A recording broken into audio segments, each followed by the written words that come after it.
Hi, how are you doing? I'm Fernando. Welcome to Host 2B Academy.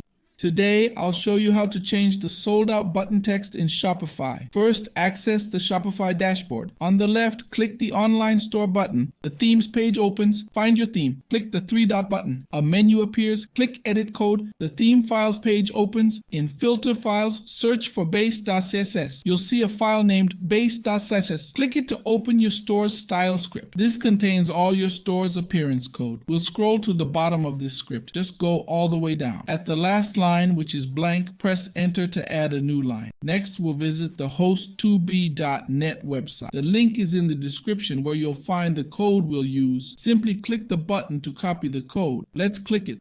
The code will be copied. Back in Shopify, paste the code in the blank line we left. To change the sold out button text, go to the first line. You'll see the phrase coming soon in quotes. You can replace it with any text you want. Just delete the text between the quotes. Leave the quotes and add your desired text for the sold out button. Enter your preferred text here. I'll keep coming soon as the default text. You can use this too if you like. Then click the save button in the top right corner. The changes are now successfully saved. I've opened a sold out page in our store. It has the old text. I'll refresh the page. After reloading, the button now shows your new text instead of sold out. I hope this video was helpful.